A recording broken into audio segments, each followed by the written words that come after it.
falls first.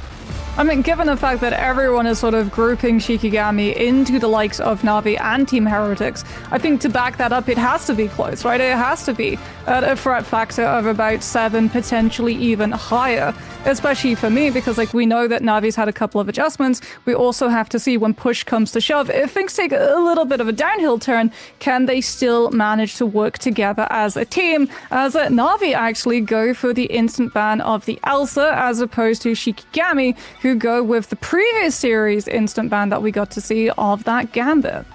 Very interesting. This is going to be a sort of test of Ash's theory here, of taking out the Elsa early and letting Gambit sneak in a little bit later, but it's going to be the double.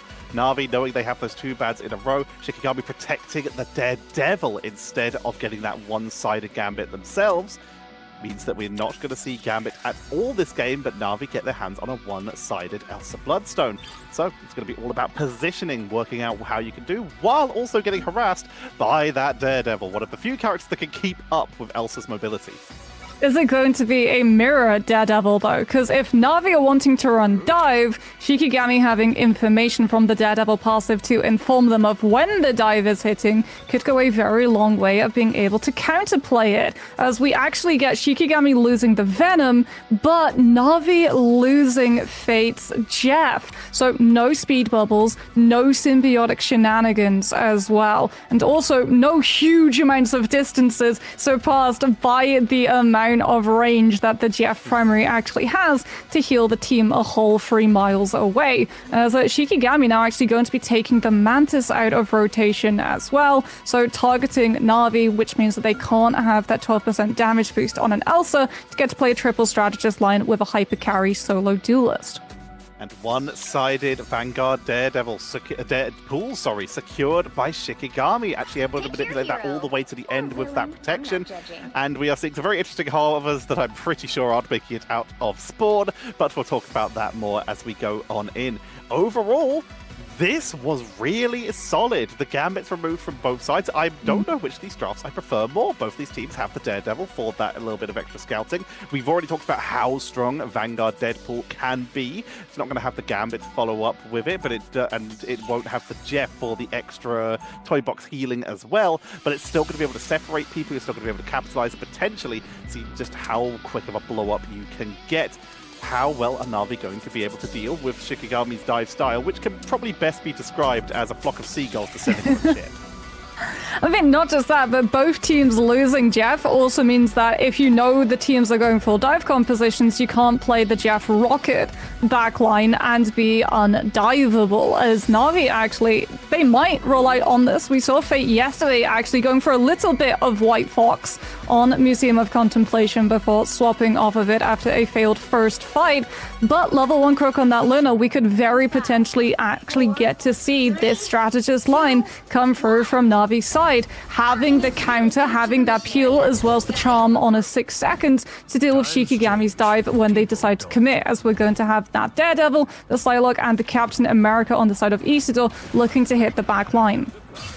Whereas Leo's going to be looking on that Psylocke to see if they can just get some quick trade outs. Psylocke can very quickly blow up an Elsa if they're unprepared for an initial engage. So Terra will have to be on point for this defense. And of course, it's going to be up to Frost Mountain Jerky to keep track of each other and look out for those defensive plays.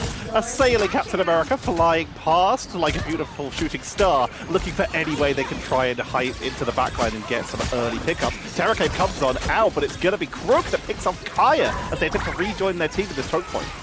I mean, Navi as well, also bullying Shikigami off being able to hold into this point position allows them to actually get the point cap relatively easily. It's just Rashara, and trust me, going in, flooding Shikigami's whole composition to force them up at the point, having to turn around and peel for that backline, which now allows Navi all of this point percentage the longer that this fight goes. They don't even need to chase for eliminations. They push Shikigami out of the space. They don't want to overextend because Nami has actually got one-sided Eternal Bond. Trying to look for a position, though. Shikigami are trying to create an opening, or at least force out some ultimates as they charge on up and get closer and closer for Navi. Crook again turning so fast. This is something we really just haven't seen Luna in such a long time. The amount of damage output that they can do sometimes while still having that snowball to lock people down when they try and dive the backline. So many members dropping low. Navi, they're going to lose 2 though. Fate goes down, Luna goes down, and it's going to be Shikigami creating an opening. It's a 2 for 3 right now in Shiki's favor, forcing out the invisible boundary, and they're going to get a potential flip if they can get rid of Trust Me here, but Trust Me is not going down. Freeze from the Abyss for a little bit of bonus health, forced to swing away, but it's buying time for their team to potentially reinforce and look for a counter, but Shikigami have been able to stabilize. They lose Lindstrom, but still Navi won't give up. Kumiho or Fate of Both Worlds. Navi have both strategist ultimates available if they want to commit to one of them and keep this all going. It will be the White Foxes. Everyone stacks with Fate, and Shikigami just have no way of just shredding through that 900 HP and managing to find a way back into this fight. It's all going wrong for them. They have to just try to disengage and look for a regroup because we're headed to final fight territory, and Navi have 2 ways of sustaining with both the Luna and the Captain America, and Jerky with the Let the Devil Out can punish Shikigami's lack of strategist sustainability. It all falls to Isidore with the Freedom Charge to keep the team topped up when we have the overtime brawl. Navi juggled that so well. They literally just fed people onto the point without letting it go down, and Shiki can't even reach the point in time, and they burned ultimates for that. Freedom Charge was used. They couldn't touch the point in time. Navi kept them zoned out too effectively, and that is a almost as worst case scenario as it can be for Shikigami. They only burnt 1 cooldown, but that's 1 less cooldown for moving on. It's already burnt several cooldowns by the looks of those cooldown time. This Let the Devil Out also burned. Kaya, of course, there's resets. Oh, they use Freedom Charge, Tetcha. That's the pain point. They use Freedom Charge. Because Jerky has Let the Devil Out, Shikigami have no way of sustaining it, and Rojaro has one-sided Freedom Charge, which is going to allow Navi to, just as we saw in the last fight, go aggressive and jump onto Shikigami's position before Leola's is set up to go with Dance of the Butterflies. This is like potentially going to be a very brutal one-sided first fight engagement, unless we get to see Leola's punish Navi's over-aggression and try to hit the backline when no one else is there to stack the damages. But I mean, honestly, Fate can just teleport with Sanctuary and dodge out of it entirely. That is the risk. They need to make sure that they catch Fate before they can escape, maybe isolated, but if you do that, then you're not hitting a lot of people with that Dance of the Butterfly. This is an almost impossible puzzle to solve, but Shikigami are gonna have to be the ones to do it. As right now, Navi, they take a little bit of the high ground on the main pathway to see if they can just force Shikigami down the stairs and get a high ground position. It comes at Devil Out from Jerky. Dance of the Butterfly will come out to try a counter. Trust Me dropped incredibly low, but Symbolic Resilience says absolutely not. This is stayed on through, and Lindstrom is once again going to be falling down up to 61% ultimate. There was no invisible boundary available, and with that huge amount of healing removed from the board, Shikigami crumble. Great split from Navi. Like, Jerky goes in with Let the Devil Out, but it's just Jerky and Trust Me ahead of the rest of the pack. Everybody else stacks with the backline. Rajara with the Freedom Charge gives the sustainability to survive through Dance of the Butterflies from Leola's, so no trades, no opportunity for Shikigami to claw back into that fight on second stage when they hit things like Eternal Bond or Invisible Boundary. They will have those up and available to them before Navi, which is why we're seeing them be a little bit more aggressive and proactive here, but Navi also disrupting that walk-up. Trust Me and Rajara trading their positions, allowing Terra the freedom of space to turn around and take down Frost Mountain before Shikigami can even commit to the walk. And I mean, they're not going to commit ultimates when they're stuck in this open space. This is just a matter of getting out before you lose more players. And Navi have literally locked them in their spawn point at this point. Shikigami have no way to push up right now. We are going to see Navi back up for a little bit of a reset. They don't want to get caught too far out of position. They would rather have that high ground. But overall, Shikigami, they have the Eternal Bond. They almost have Invisible Boundary. That could be their opportunity, as Navi are currently a little bit behind in terms of strategist ultimate charge. But overall, it's about even getting to that point. And Shikigami are forced to creep and fight every single inch. I mean, great disruption as well coming through from Rajara. The Captain America just going in alone, forcing Shikigami to have to turn and peel and then getting out while still surviving. Is allowing Crook actually to be about to hit fate of both worlds as well. Name opens up the fight with Eternal Bond, but they still lose Kaya. Kumeho Unleashed comes on out now from Fates, and alongside Terror with that Apex Predator, as Shikigami land themselves a little bit too close to the cliffside and clears out the players before there's any opportunity of Invisible Boundary. Isidore still kicking, but unfortunately falls now, which means I don't think there's any opportunity. Oh, yes, just in time. Kaya gets the Strange Portal. Frost Mountain sacrifices the Wolverine cooldown of the Feral Lunge, and it is into Lindstrom's Invisible Boundary, but I mean, Jerky with the Leather Devil out just goes through the portal and catches two. Fate of both worlds means that Navi is sustaining through this beautiful freedom charge for last-ditch effort, but it's not enough sustain. Kaya falls down to the butterfly. It's literally all they have left unless Frost Mountain can stay up in this fight, but they're off the point again, and Navi take the first map in a 2-0. A beautiful zone on the portal as everyone came through. They were staggered on the reinforcements, so they had the numbers disadvantage, got caught out with the Let the Devil out for huge amounts of damage, and lost 2 people before the fight even started. Fate with an MVP on the White Fox as well. I know that America with Valentina Eve yesterday was showing what exactly White Fox was capable of, but so too are Navi. Also, shout out level 1 Crook for yet again managing to perfectly time the lunar freeze of the Absolute Zero onto Shikigami's Name just as they come out of Eternal Bond in that first usage of the ultimate on Cradle. This is something that level 1 Crook's actually done multiple times in the past so that they can catch the CD before they go into Cloak form to be able to use Dark Teleportation at the end of the ultimate. This is exactly what we wanted to see from Navi. Full control, able to just push back the members of Shikigami. And we were looking at Shikigami, we were saying that we were honestly kind of a fan of their drafting style. They got a lot of tools that we know are super good. That Vanguard Deadpool, they got the Psylocke, which isn't a bad choice, but Navi just made it look like they were just completely baited here.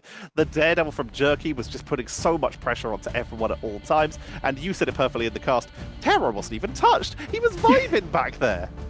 Well, Crook and Fate as well, right, Ryan? Like, looking at the statistics, yeah, they went down once apiece when Shikigami are running full dive. Yeah. I mean, they were 2 of the 3 eliminations went against Navi, so that's 66%. So honestly, I think the strategist might be lacking on that one a little bit. But it is kind of crazy how much the meta is like changing and adapting. Navi, yeah, I think Fate has gone down a total of maybe 4 times in 3 maps, so we'll see if he can make it 4 for 4 potentially. We'll see what Shikigami are going to pick map 1 domination. It really does feel that this game mode is pretty much firmly in their hands. But Shikigami having the choice here to change the map. One thing I want to note, there was that Protect over on the Daredevil first, so we did get to see that Frost Mountain versus Jerky Daredevil head-to-head, but Moxie, it did feel not too much of a head-to-head. Jerky kind of unfortunately cleared Frost Mountain, who was usually amazing. I mean, Shikigami just didn't really get the opportunity to be the proactive dive team, though, since they lost both of those first fights, and Navi did such a good job being able to come through with both the Captain America, the Venom, and the Daredevil, all of who, by the way, did not go down once in that entire map. So that goes to show how adept they are at being able to go in, disrupt, do a little bit of soft dive, potentially some displacement, and then get out without trading their own lives for it. So, like, honestly, I think if you're Shikigami, when you pick this next map, you go somewhere that Navi can't simply dive, because that is their strongest composition.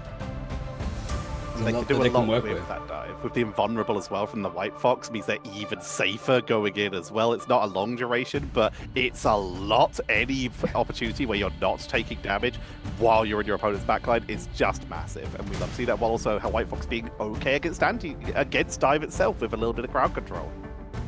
I think one of the things for the draft, like, we've seen a lot of, like, Gambit one-sided or Elsa one-sided. Like, that first ban sort of dictates a lot. But because we did see that Protect on the Daredevil, Navi were like, okay, we ban out both. So it's like maybe you lean one towards the other, but not getting either seems like a bit of an overstep. But I would also imagine, like, before we get into this map and before we get into draft, I feel like that's the direction it's going, right, Tetcher? That we might see a lot of, like, thinking past the obvious stuff, like the Gambit ban or Elsa ban first.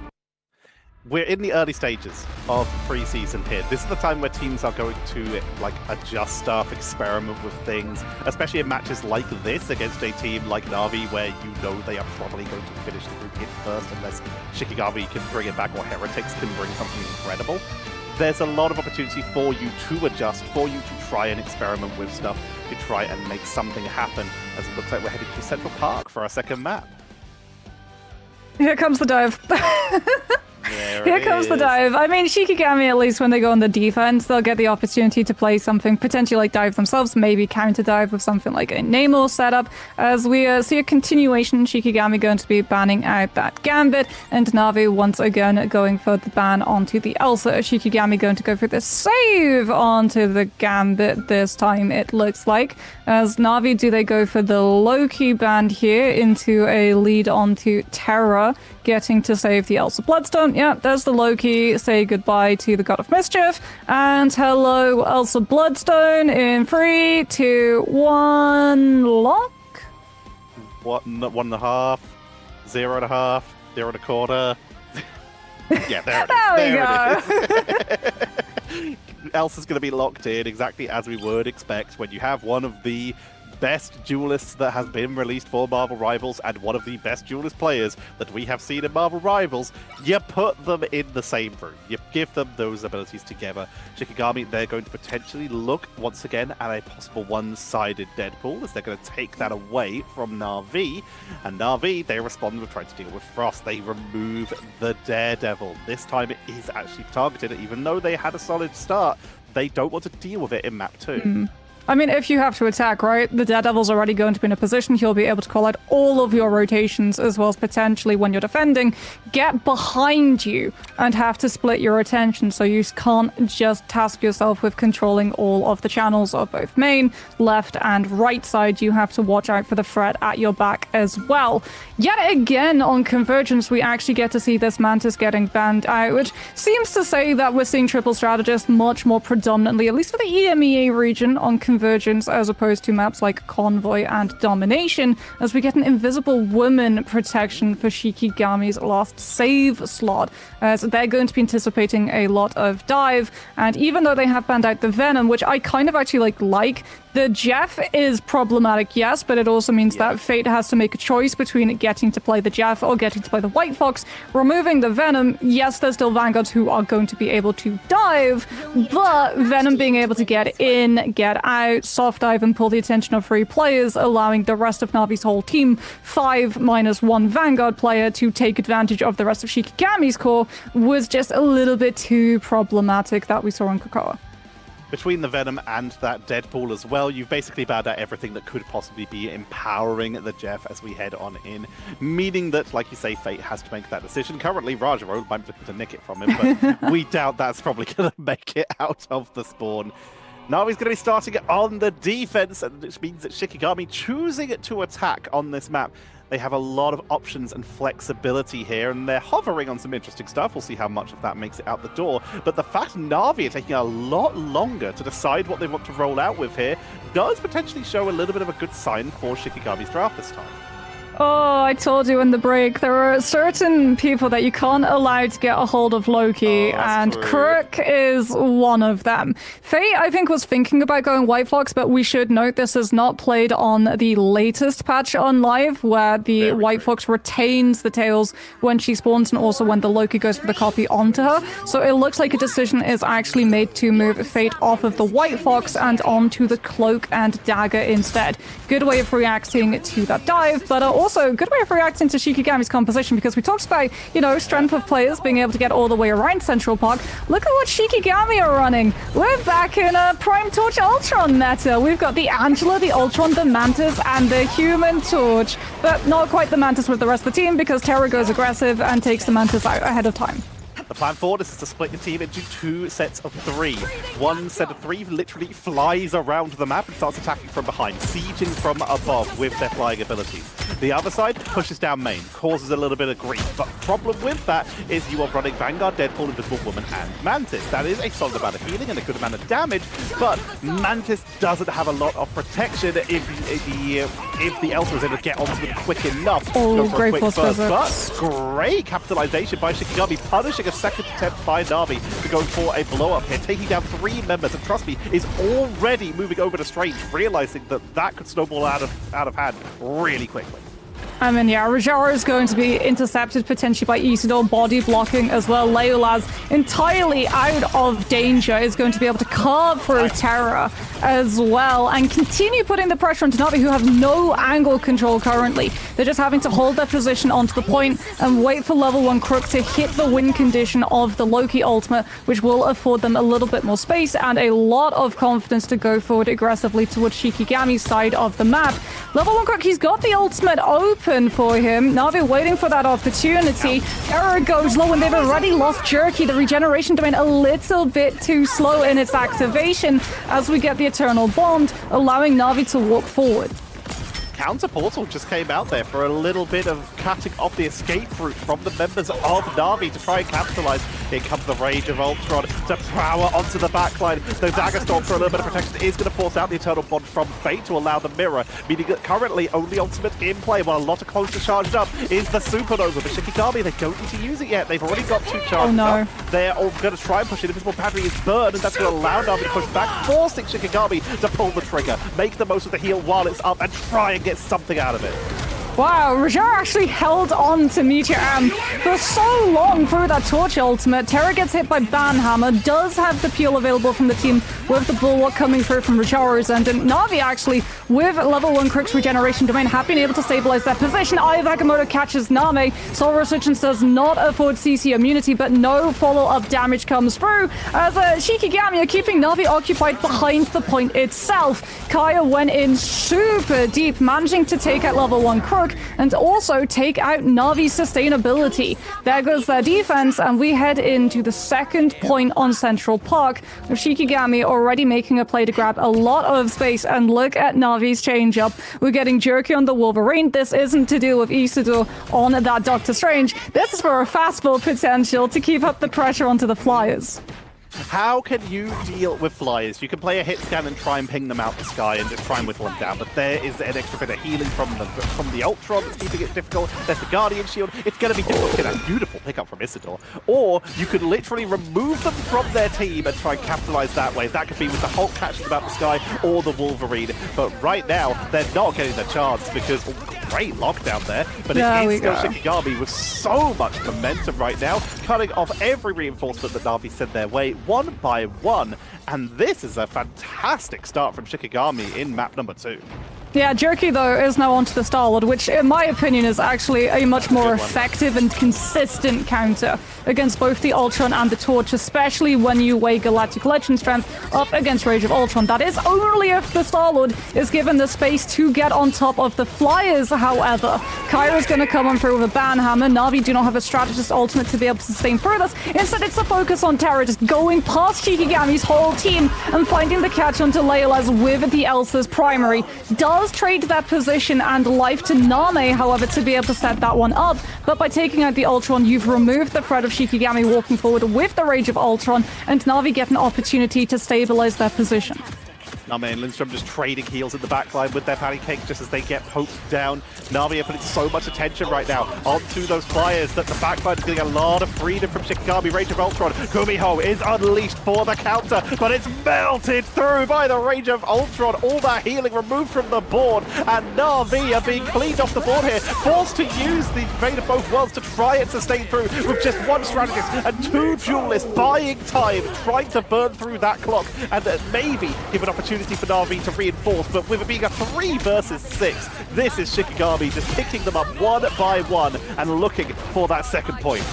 Isidore's doing such a good job as well of keeping Jerky on his toes while also looking for those spear disruptions into the back line. Navi, by the way, the back line has swapped back to what was working for them against this dive on Krakoa with level 1 Crook. As we talked about, Loki not able to have those tails generated when he goes to copy over to that White Fox. Has to go for the Luna instead as Terra, oh my goodness, even coming back from spawn, losing 2 levels of instinct. Terra is an absolute monster. Shikigami now down as well. The Heaven's Retribution to pair alongside Frost Mountain's ultimate will forge a retreat to try to conserve their numbers as the Angela comes back so quickly. Navi take initiative moving forward with first ultimate, but Shikigami with the Soul Resurgence managed to sustain through it and turn the tide against Navi instead, catching the disengaging players as well with the speed boost that the Mantis ultimate grants. The speed boost, the damage boost, and just the hypermobility of that torch, showing that it still has something in the tank, able to just chase them down beautifully. Fantastic soul resurgence to keep them in that fight, and now they're building up towards another Banhammer and their own Heaven's Retribution to try and capitalize to see if they can catch Navi on their way out of spawn. Trust me, is on the flank, looking for an opening, looking for someone to punish, and as the Galactic Legend comes on out, forcing the initial engage already, but the backline is getting turned into a blender by Kaya as Isidore takes down one. Frost Mountain makes it two, and Navi's defenses are shattered. Shikigami are pushing into the throne room.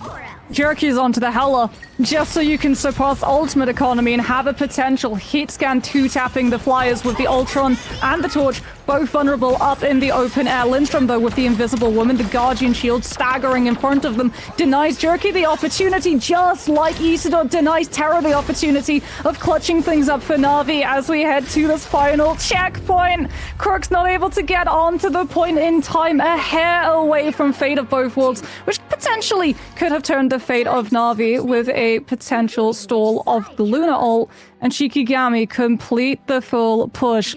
They look so much more comfortable running the Mantis, the Ultron, and the Torch. You can really see why the Mantis is turning into a priority ban on these convergence maps for a lot of these teams. This is so different and fantastic to see right now from Shikigami.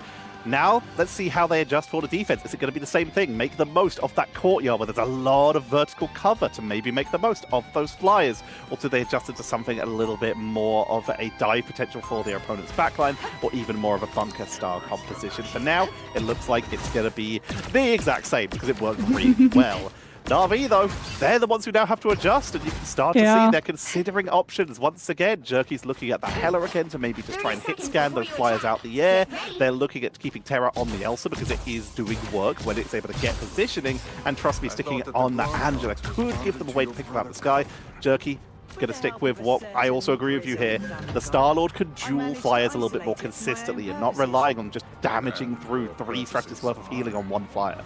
Yeah, but, I mean, major props to Isidore. This Angela has been doing so much work into denying Jerky the opportunity to be able to do just that. Like, normally if you want to play these Flyers, you would address the Star-Lord in the ban draft. But by removing the Gambit, leaving the Star-Lord open, they've just been able to assign Isidore to get that problem solved instead. As Jerky's actually going to go to the name, or Terra already fallen to the amount of incoming pressure from Shikigami's end. One-sided Mantis means 12% damage boost, so all of these hits are really going to hurt. With Navi running Fate on the Jeff and level 1 Crook on the Invis, there's not a lot of great burst healing to stand up to the amount of damage that Shikigami's side can output when they have these defensive positions, and Navi are funneled into one main choke to walk directly into all of it. Look at the positioning of them here. You can just see everyone's hovering around the top of the courtyard, just making sure that they have full cover and drawing their attention, not just from left to right by flanking from behind, but up and down. You're taking damage from Mag if you step forward. You're taking damage from Torch from above. You've got your attention so split here, and that's forcing Navi to try and go for these isolations, as trust me, it's trying to match Isidore, trying to make something happen here, and they're trying to make it through that gateway, utilizing the Monstro from the Namor on the backline. The Crook is down again. Trust me, is down again, and Navi are cleaned off the board. They've yet to touch the point, Moxie.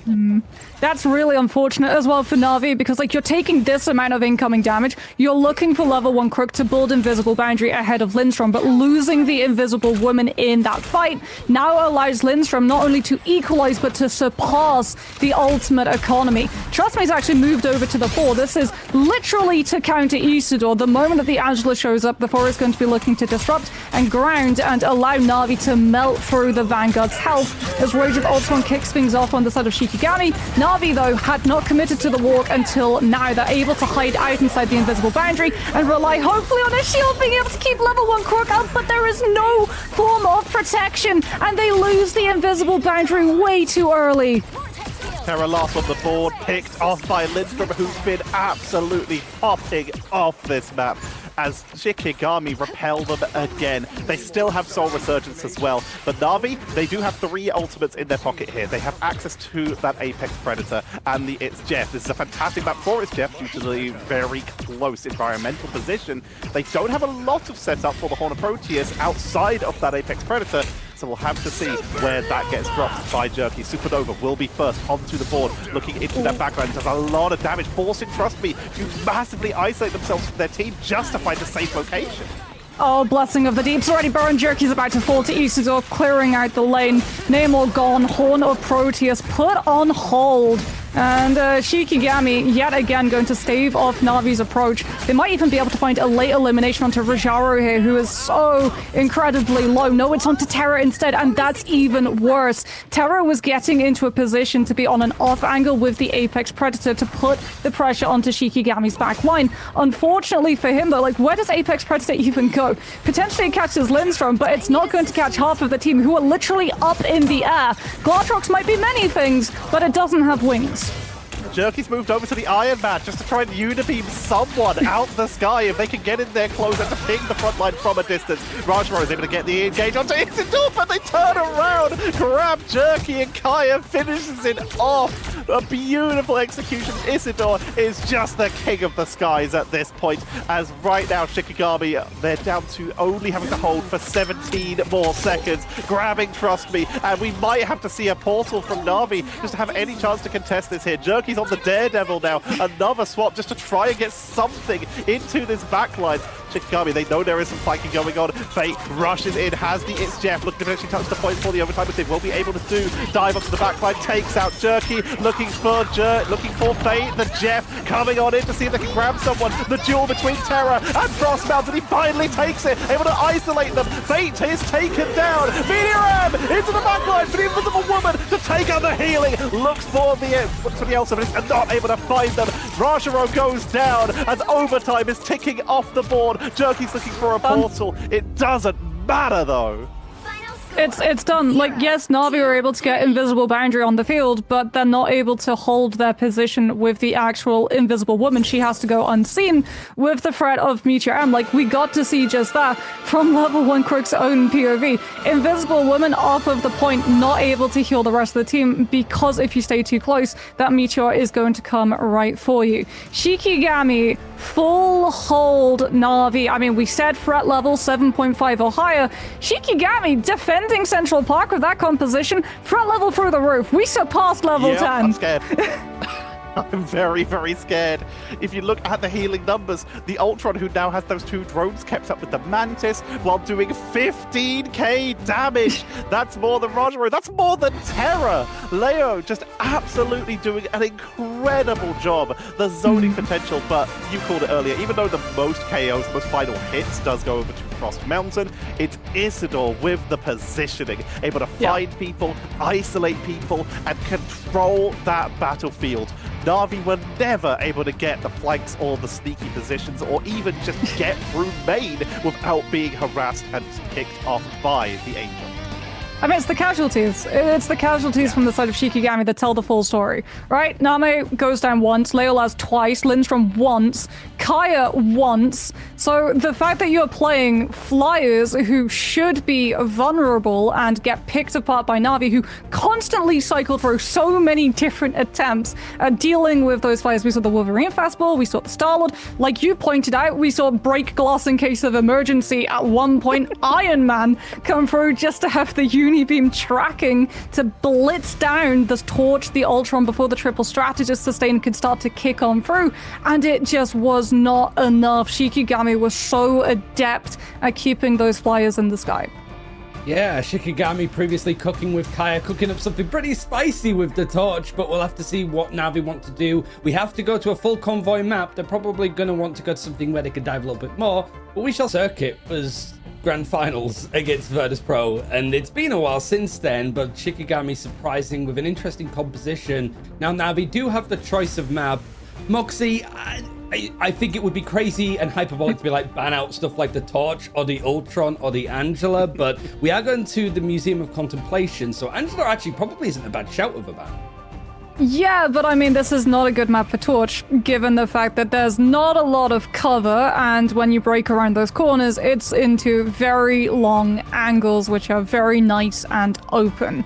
So I feel like for Navi, at least this being a BO3, they don't have to worry about going back to a convergence, where they would, I'm sure, run into that triple strategist Torch Ultron composition yet again.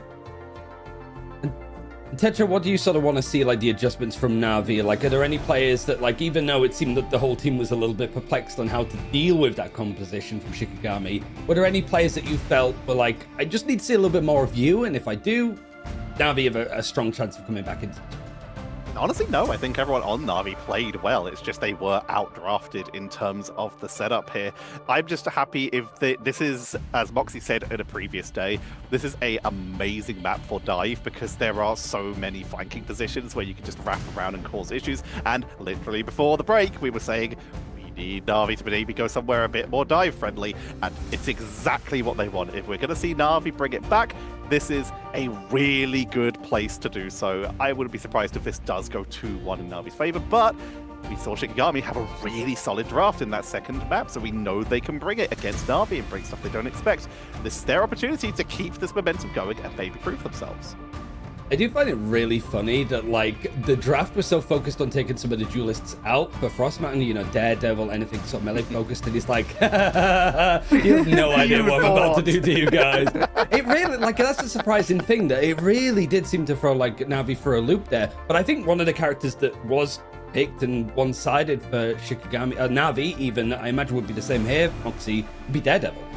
Yeah, I mean, for sure. Both times we've got to see Navi really, like, want to go to Museum of Contemplation, and as Tetra mentioned, this map is really, really good for dive if you want to play a full dive composition, or if you want to just commit half of your team and more rely on the space that sending, like, a solo Venom in does manage to create for the rest of the composition.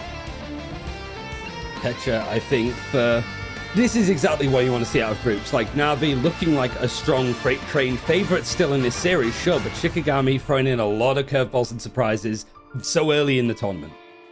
It's amazing to see. We were looking at this group being like there is a lot of potential for upsets, and already Shikigami coming in, showing us exactly what they can do. I'm going to tell you who's going to be enjoying this the most. Heretics are going to be sitting and watching, because they do not play today. Just like, write that down, and just enjoying every minute of this as we head into the draft. And once again, one-sided Gambit, one-sided Elsa, and a secure on the Elsa being hovered for Navi.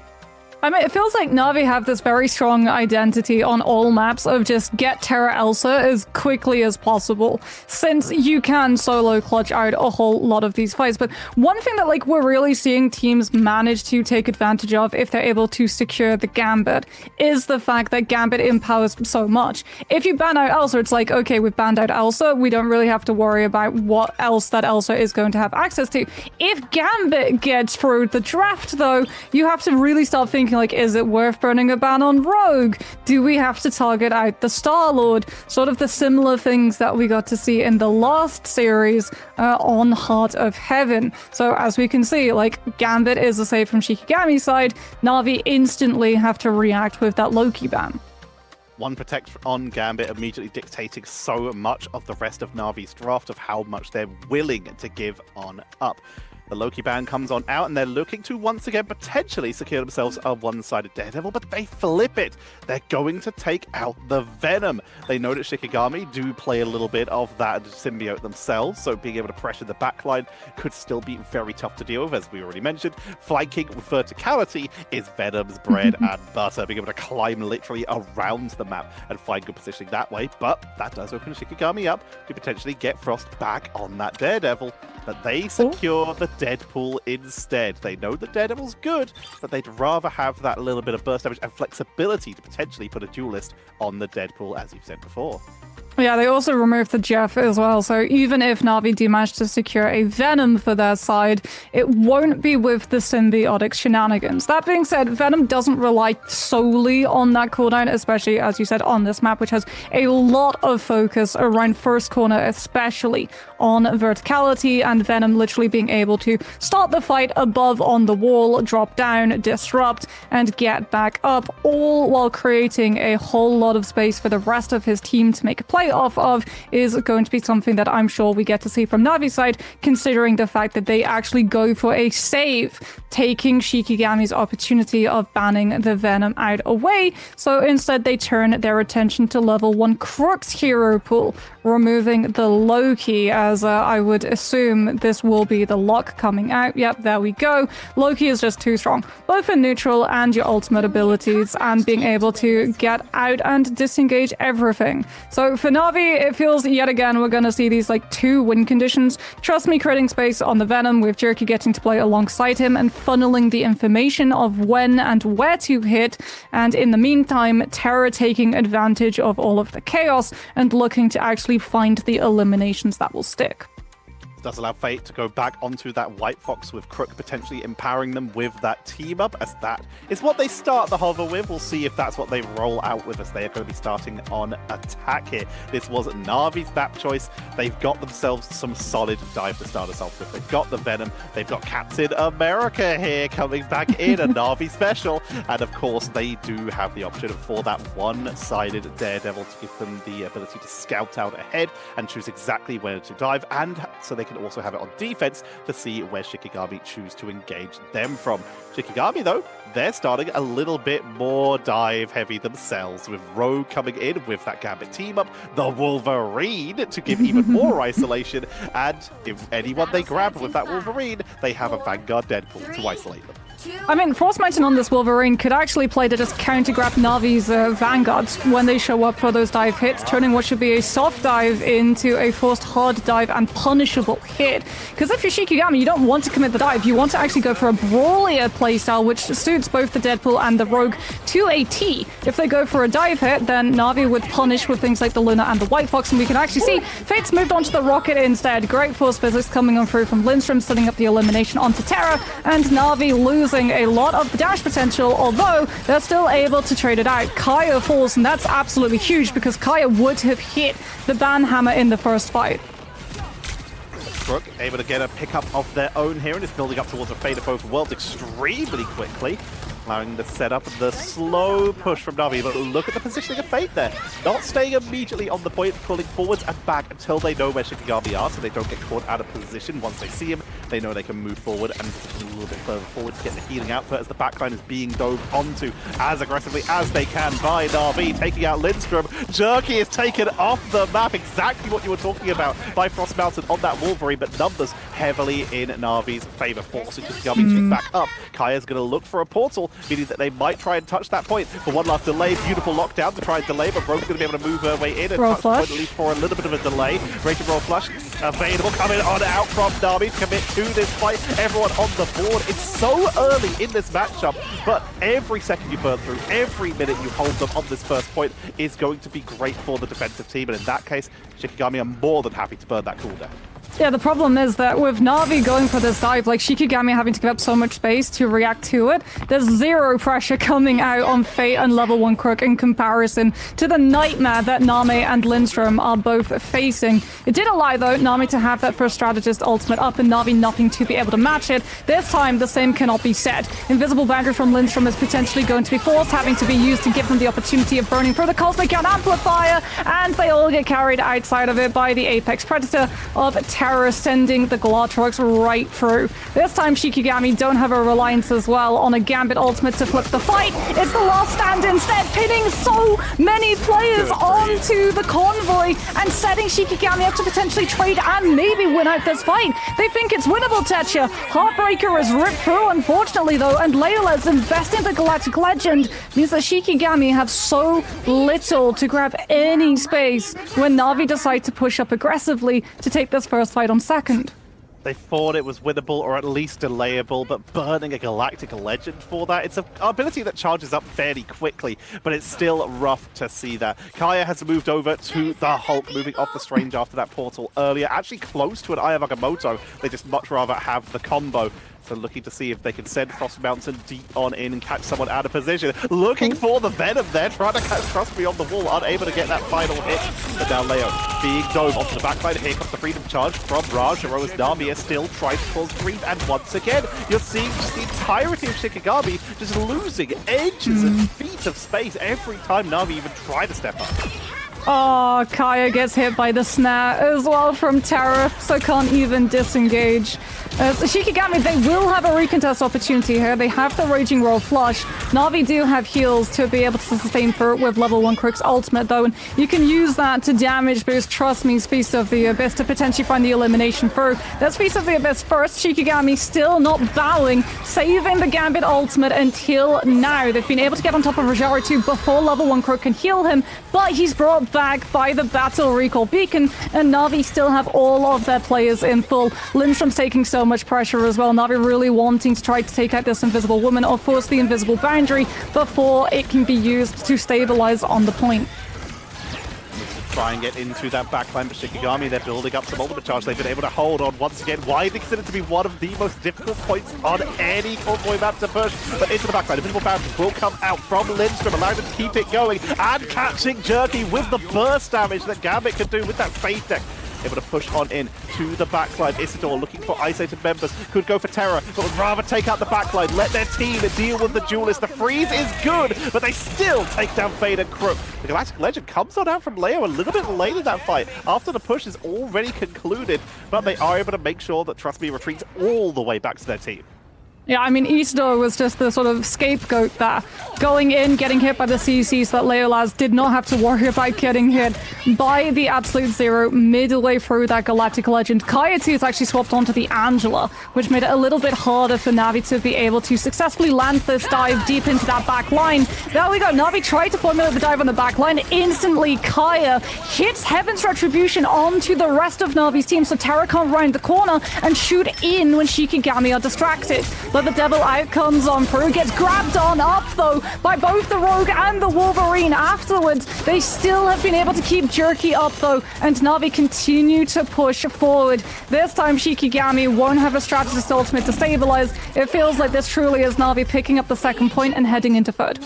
Jerky going down to just over 60 HP in that fight, almost getting finished off, but Fate with the healing and the very quick Apex Predator from Terra was able to grab enough of the damage and force them out of position so they weren't focusing Jerky, allowing them to continue that fight for long enough to claim that second point.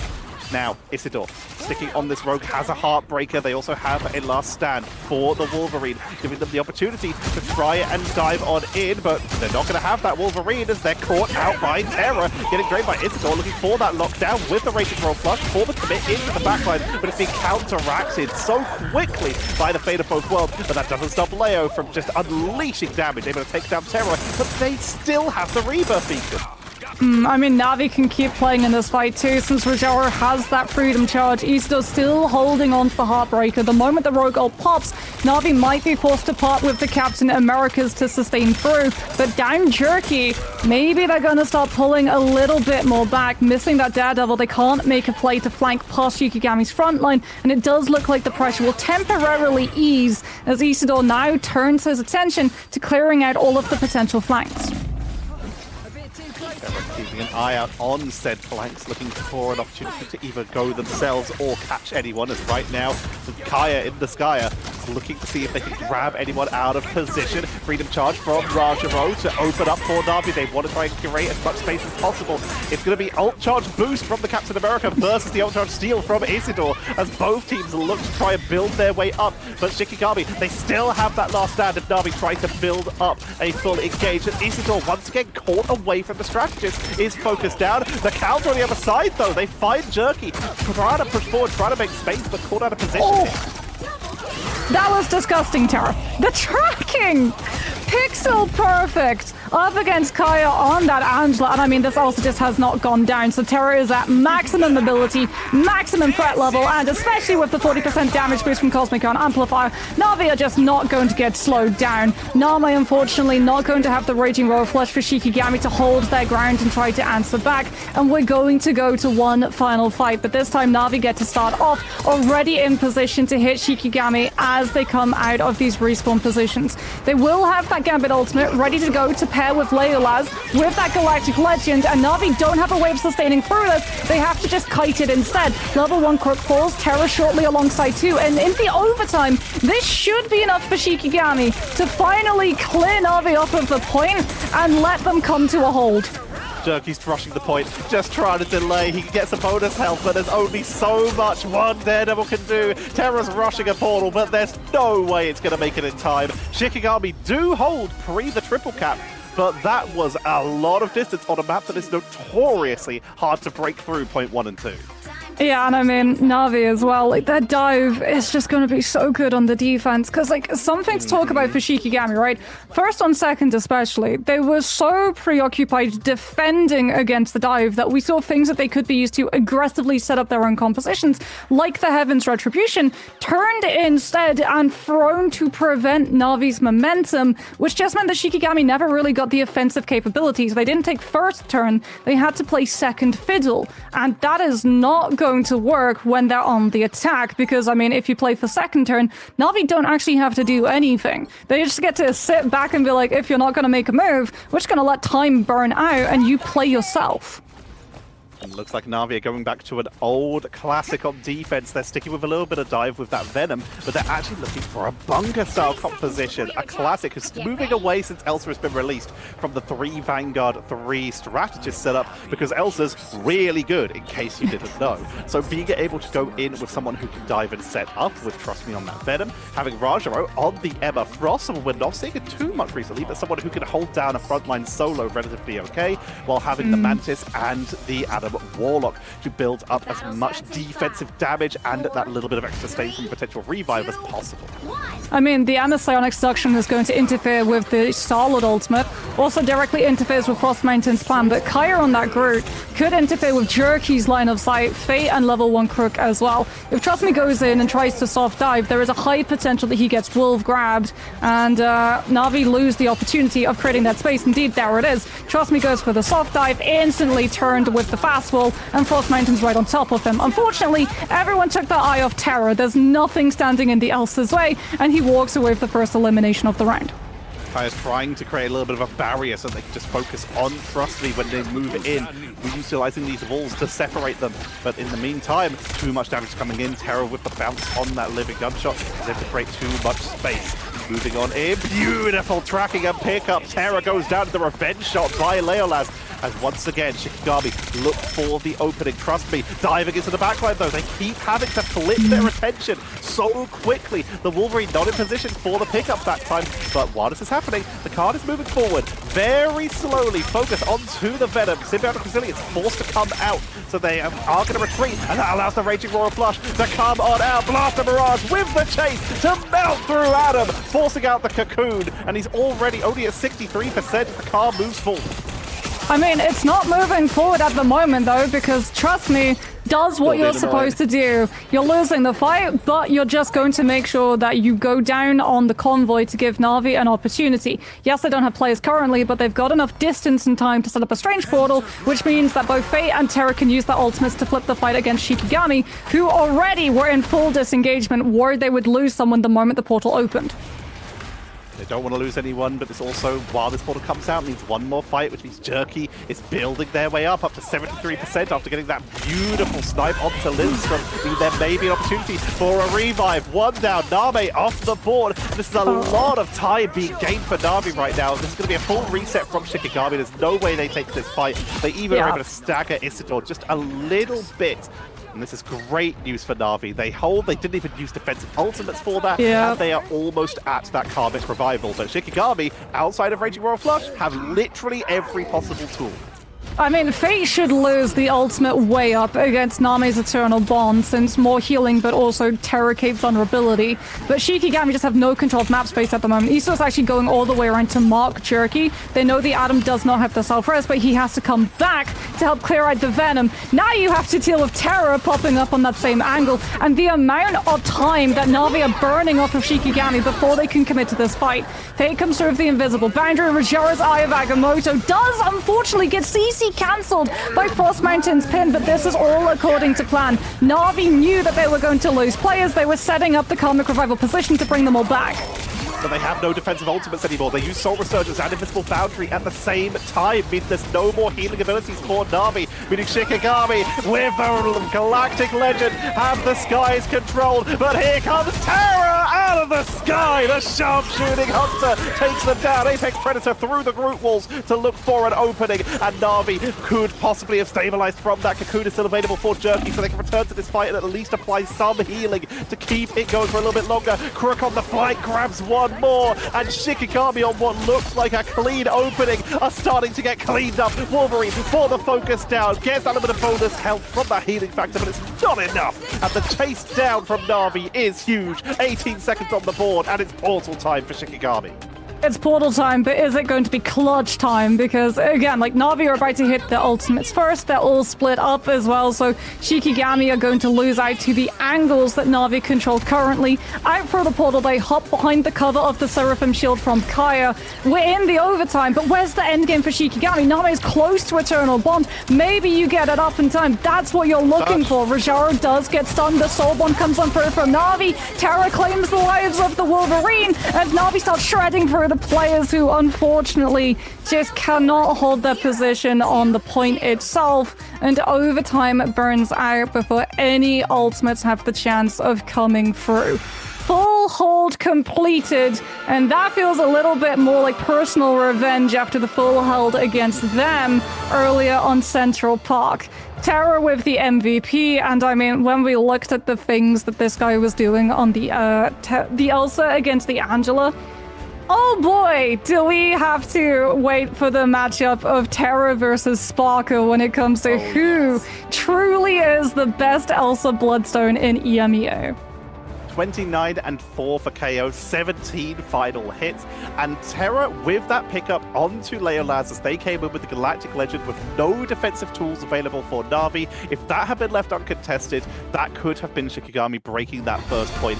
Terra had himself positioned beautifully to avoid getting picked up and was able to just move forward in a way that he can give it a track that Star-Lord perfectly, get the pickup, and secured that sustain for Navi, allowing them to regroup and hold the point long enough to actually win the round.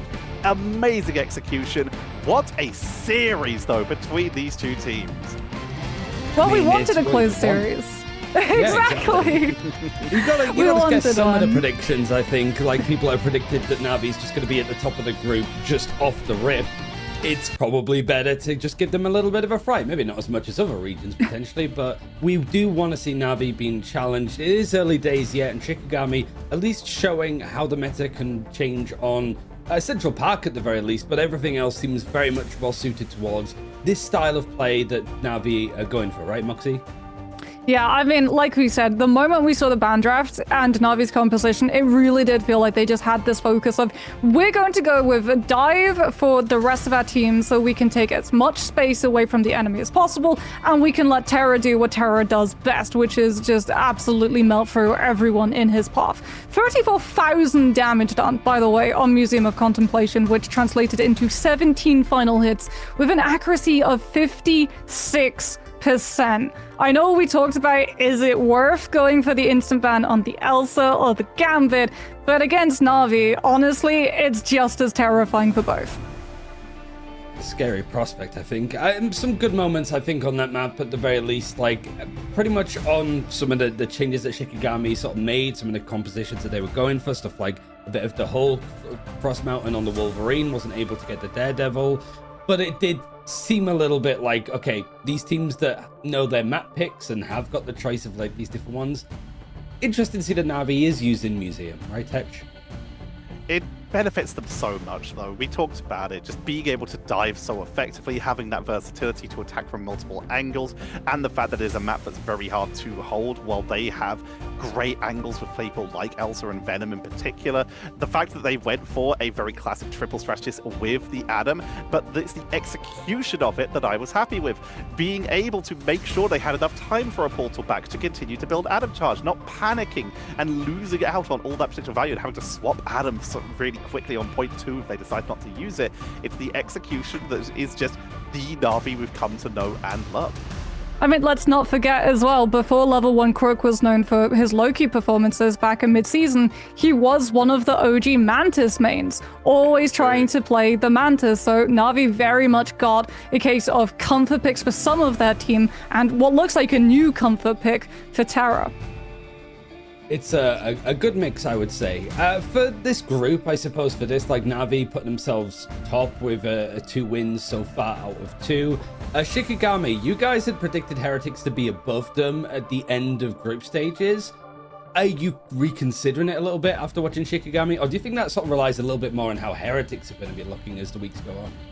I mean, I'm gonna hold my my analysis until we actually get to see Heretics versus Shikigami on Convergence. Because, like, the Navi that we got to see on Domination and Convoy was vastly different to the Navi that we got on Convergence, which was sort of my theory, that Navi will do really, really well when they're winning. They're a team that's very momentum-based, but the moment that they run into a problem that they can't quite solve super easily, because there are so many players who have the opportunity of being the clutch factor, it might be a case of too many cooks in the kitchen, and we see multiple different solutions, but no resources put into one specific one of them, so it's sort of like a jack of all trades, master of none situation.